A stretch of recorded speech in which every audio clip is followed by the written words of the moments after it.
Hey guys, what you're about to watch is an interview with Frank Chien. He's an angel investor that's invested in over 30 companies, and he's also started his own company that got acquired by Apple back maybe 5 years ago. Currently, he's the CEO of Prize Pool, which is a prize-linked savings account. So I hope you enjoy the interview, and I'll see you later. Frank, what is angel investing in your words? Yeah, I think angel investing really is you as an individual investing in companies that you believe in. Typically, they're very small, starting out, companies, but things that you want to see come to fruition is what I think angel investing really is all about. And how do you hear about angel investing deals typically?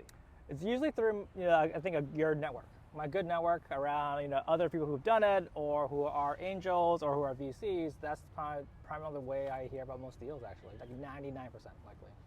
And you were telling me that the average check size, it can definitely range, but how do you decide what the average check size should be, and how do you decide how much you want to put into a company? I think the average check size definitely depends on the economic circumstances of the current market. So right now it's likely around 25K around is what most founders expect angels to invest in. And I think for what you feel comfortable investing in, it really depends on what you're comfortable with. And I think as an angel strategy is, making sure you're consistent with your check sizes over time. And so whether that's, 10K, 25K, whatever feels comfortable to you, it should be that amount. Okay. Let's talk about the time horizon of angel deals, because this is always something that's really interesting to me. You put 25K in, 5K into a company. When are you going to see a return? How long is it going to be? Should you just think of it as like money that's gone? How do you like to think about that? Great question. To each their own on this, of course, but I think from a lot of people I talk to, and myself personally, it's all about, for me, is expecting zero, right? It's as crazy as that may sound.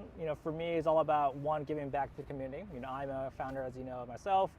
People have taken a chance on me, and I kind of want to repay that similarly. But also, I think what I mentioned earlier, the ideas or companies or products you want to see come to life.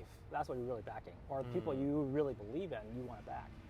And so, going back to your question, time horizon. The fastest one I've seen make a return is like 2 years. The longest one is definitely 11 years so far, right? Okay. Right, and so it could take a very, very long time to see anything, if that matters. So even if you hear of a deal, you just got to be prepared to sign that money away and just pretend it never existed, probably. That's probably the best strategy. Right? I think probably the best strategy, really. Angel investing is not for everyone, that's for sure. A lot of people don't make money in this space, from what I hear. And I think, again, it's really belief in the community, belief in the, backing great people or backing products you want to see come to life. Okay, so if it takes so long to kind of prove that you get a return, what makes a good angel investor? Yeah, I think it depends on which perspective you're looking at. I think from a angel for a founder, a good angel is like providing advice, providing feedback to the entrepreneur. It makes a good investor. Now, if you're looking for an ROI, great question. I think it's for me particularly is backing founders who are who get things done, really, who are tenacious, who are second repeat founders or third repeat founders who are trying to go after crazy ideas, right? Those, to me, I think, are I think the people you want to back, really. Do you think a common investing strategy for an angel is to back founders that have been vetted by, let's say, other VC firms? So like if you see Andreessen Horowitz put money into this founder, are you more likely to angel invest in this founder as well? I mean, there's definitely, people definitely follow that trend, right? Because you could say, hey, A16Z has done their due diligence around this founder, and they're usually not necessarily wrong, and you follow suit. I think you should always do your own due diligence, though. Whether that's your network, asking about that founder, Google searches around that founder, what they've done before, the data room, right? Asking for founders like, how have you been spending money, or how have you been growing? Those are all good ways to due diligence a company. So what resources do you use to do due diligence besides asking the founder and talking to the founder? Are there any online resources you can use, or market size things that you like to look at? Yeah, great question. I think there's two parts. One, researching the founder, him or herself, right? Understanding, have they done anything in the past? What, asking your network about that founder is really, really, I think, foundational. And the second thing is the company that they're, or the market they're about to enter, right? Asking others about that market as well, people who are experts around that market. Like, hey, you're going to launch a CPG product. Ask about other founders or other, VCs that you know of around that market. Like, hey, does this product have a competitive advantage or not, et cetera. And so I think it's all about, again, the network that hopefully you have to really give you that advantage. So yeah, so basically what you're saying is in terms of due diligence, you're really vetting the market, vetting other people in the network. You're not really looking online. There's not that much you need to look online for, basically. Yeah, I'm trying to think about that. Nothing much online, really. Besides their LinkedIn and then asking about former employers, but nothing really. Maybe like Gartner reports or anything like that around the market sizing, but that doesn't really give you the actual specifics of where that company is going. You know what I mean? So I think there's nothing really online that will give you that. So it feels like kind of intangibles. Like you're almost like kind of gauging if they're going to do well based on, I don't want to say gut feeling, but almost like you have a good intuition about this founder. You think this founder is going to do right by your investment. Yeah. And feels like he's motivated enough to kind of get those results for you, right? I think you hit the nail on the head. Okay. It's all about your gut, but also like, has the founder in the past done investors right? Right. So. But if you're just starting out as a founder, that's pretty difficult, right? It's a chicken and egg problem. True. A lot of founders, come from tech companies, and so you can actually hear word of mouth whether they did great things at that company or that startup, right? Or if they haven't, that could also be a red flag as well. Right. Got it. And so I think using your network to really understand the founder helps you a lot. Yeah, so in the Valley, word kind of gets around if someone's good or not, right? And the startup community is pretty small. So like whether you're in New York or you're in Miami or Austin, whether you did great things, especially if you did, if you're early employee at one of these unicorns, right?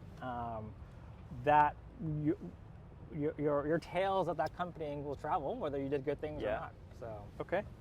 What are some of the terms that you should be paying attention to when you angel invest? So we can talk about a little bit of the safe notes that we've talked about prior to this conversation, but what are the most important terms that you're looking at? Yeah, for the safe note, I think it's kind of three things. It's cap, or valuation cap, which is basically saying the company can only be basically, what a safe note is, right? It's basically. I think I know what a safe note is. I know I've signed one and given you money on a safe note, but could you explain safe note as well and then cap to the viewers? So a safe note, in a really easy way of saying, it's like almost like a promissory note where the money that you invested in our company, for example, would convert at a certain price in the next quote unquote price round, like an equity round, right? So is that kind of like the same thing that I see on Shark Tank when it's like, I want to put $20,000 in at a $200,000 valuation. That means I own 10% of the company. Is that kind of what a safe note would detail? In a very general sense, yes. Right. It basically is promissory. Like it's basically, it's allowing you to invest in my company at a valuation quote unquote cap. So let's just say, my company's worth 10 million, right? Or you think my company's worth 10 million. I think my company's worth 10 million. But in the next round of financing, I'm able to actually raise a higher valuation. Let's say 20 million. But based on our safe note, you actually come in at the 10 million. Right. Right. And so you convert at that 10 million round. Okay. At the full 20. So you're paying attention to the cap, right? Yep. Which is, we just discussed that. But what else are you paying attention to? Discount of anything. Okay. So some companies offer in a safe note a discount at a capitalization rate. Or at a cap rate. Okay, what does that mean? That Same means thing. You could get in for cheaper, basically. Correct. And so think of like almost like like a couponing or a discount, 10%, 20%, right? Basically when the equity, again, in the next round of financing, you would get a discount at that cap or that rate. And so let's say you're 20 million, but you have a 20% discount, really, so you're not converting at the 20 million, but you're converting at the 16 million mark? Exactly. Basically. Okay, gotcha. And then how do you track how well actually let me backtrack. So you said cap, and then discount. Yep. Is there anything else you pay attention There's to? another one that some people use called MFN, Most Favored Nation. Most favored nation. Yeah, and so this is usually when there's actually a lot of investment happening into one particular startup.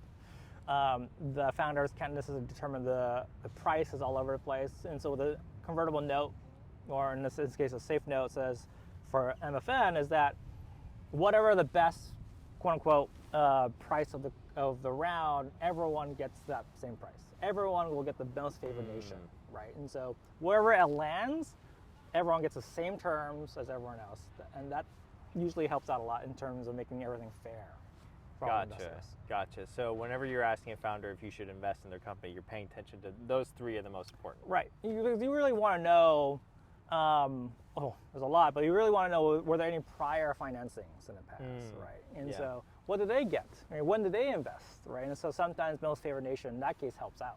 Got it. You want to get on those good terms, right? Right. Especially if you're only raising 2, 3, 4, 5 months later. Okay.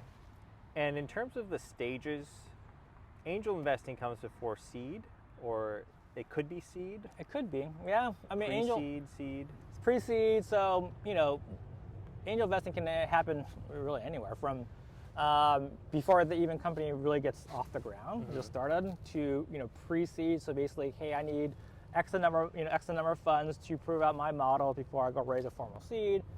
Even between seed and Series A, angels can actually start participating in as well, or even Series A if you're willing to write a bigger check. So really across the whole board, angels can be involved in, I think. Would you call that the friends and family round as well? Yeah, especially friends and family usually tends to be right before like a formal seed round. Got it. Yeah. Okay, and then during the seed round, that could be angels. It could be also a VC firm, correct? Totally. Yep. Exactly. What is the difference between angel investing and venture capital? Yeah. Usually, angel investing is your own money, your own personal funds. VC or venture capital is someone investing on behalf of pension funds or just other people's money. Really, right? Like endowment funds for Stanford, for exactly, example, right? Exactly that, and family offices, right? And so that's more of a risk-adjusted pool, if that makes sense. Like the VC has $100 million portfolio. They're basically investing in a bunch of startups versus you yourself. You're not going to invest in the same amount, right? Unless you had $100 million, to deploy. So that's kind of the big difference. Okay. How do you track how well your deals do? Do you have some sort of system or method to do so? Not necessarily. I use my own, of course, Excel sheet or Google sheet for that. Carta helps a lot too, because you get a lot of the equity in usually Carta, so you can actually manage that.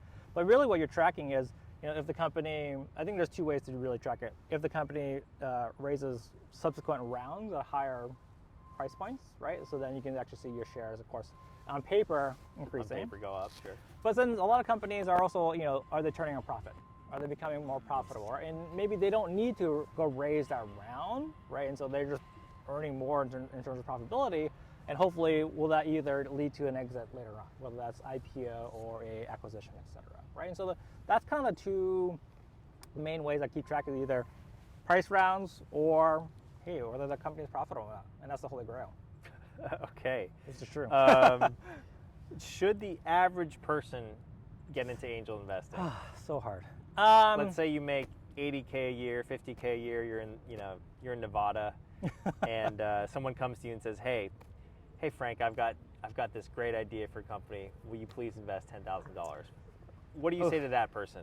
Great question, and the reason why I'm hesitating is it really depends on your own financial situation. Okay.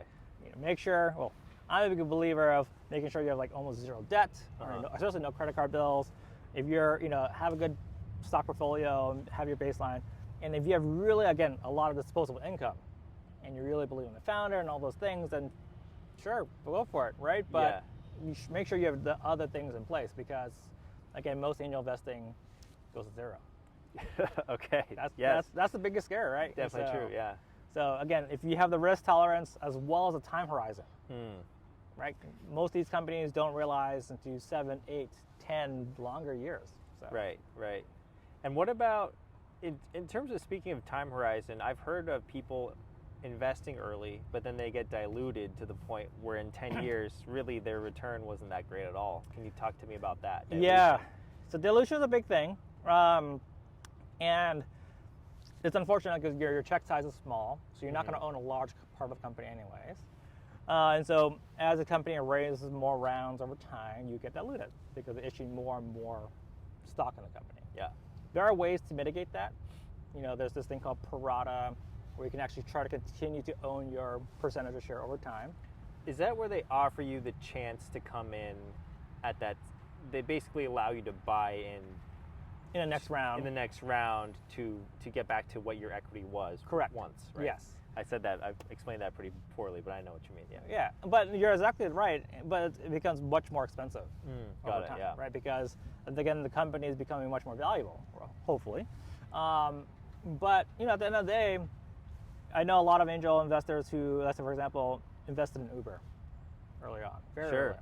early. They got diluted like crazy because Uber raised a ton of money. But when it eventually IPO'd, they made a ton Right. of money. I've seen some of those stats online. Like someone put 25K and then it's worth, I don't know, however many millions, 50 million or something Right. like that. Yeah. But they got diluted to a point where it's like, it's essentially very nothing. But it doesn't really matter because even the net thing amount, the amount of shares you own is significant still. That makes sense. So I think dilution is very tricky. I think it really depends on the trajectory of the company. Okay. And so if the company just keeps on growing like gangbusters, and you can't own your same stake or your percentage over time, that's fine. Okay. Are there opportunities for angel investors to pull their money out before the company goes IPO? Sometimes there definitely are. So if the company is continuing to do well, sometimes they do quote unquote this. They use different terms. It's called like insider rounds. So they ask either early employees or other investors to sell a portion of their equity in the next round, right? Okay. And the reason why that is because maybe the company doesn't want to continue to dilute itself, right? But other eager investors want to get in the round, and so it gives a chance for early employees or investors to take some off the table per se. Right? Okay. So it happens. Like Facebook is an example where we were offered early tender to sell some of our shares to DST. It happens over time. What's DST? Just another firm? Just another firm. Got it. Right, and so it happens to a lot of companies actually. Okay. Do you have any other thoughts you want to share about angel investing before we sign off here? Great question. I think, again, from my point of view and around angel investing, only do it if you have that disposable income. Most companies go to zero, right? Only very few make it out. And if you do want to do it, believe in, invest in companies that you want to see come to life or people you really believe in. And good luck. It's fun. Oh, the last thing, sorry. Yeah.